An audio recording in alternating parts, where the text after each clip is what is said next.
DGISPR ने field marshal Syed Asim Munir की सदर बनने की बातें झूठ करार दे दी। लेफ्टिनेंट जनरल अहमद शरीफ चौधरी ने द इकोनॉमिस्ट को इंटरव्यू में मार्का हक के बाद सियासी तज्जिए भी मुस्तरद कर दिए। द इकोनॉमिस्ट ने सवाल किया, पाकिस्तान भारतीय फौजी कार्रवाई पर क्या रद्द अमल देगा?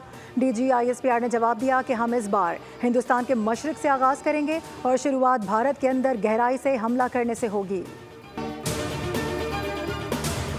मुहिब्बे वतन होने के दावे मगर जायदादें गैर मुल्क में। मुल्क की आधी से ज़्यादा ब्यूरोक्रेसी पोर्चुगल में जायदादें ले चुकी है।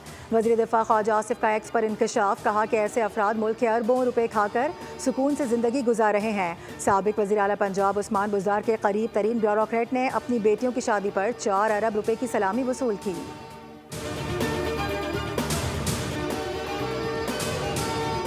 नाअहल PTI रहनुमा अदालत पहुंच गए। जरताज गुल, उमर अयूब और शिबली फराज ने पेशावर हाई कोर्ट से रुजू कर लिया। जरताज गुल ने इंसदाद दहशतगर्दी अदालत फैसलाबाद की जानिब से दी गई 10 साल कैद की सज़ा के खिलाफ हिफाजती जमानत की दरख्वास्त दायर की। उमर अयूब ने इलेक्शन कमीशन की जानिब से 9 मई के मुकदमात पर सुनाई गई सज़ा की बुनियाद पर नाअहली के फैसले को चैलेंज किया।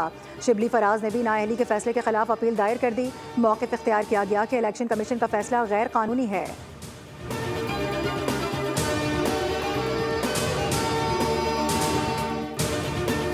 और कसूर में भारतीय आबी जारियत के बाद सतलुज में पानी की सतह बढ़ गई। सतलुज में हेड गंडा सिंह के मकाम पर पानी की सतह 15 फुट तक बढ़ चुकी है।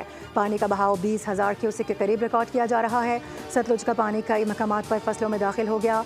कई मकामात पर कटाव का अमल भी जारी।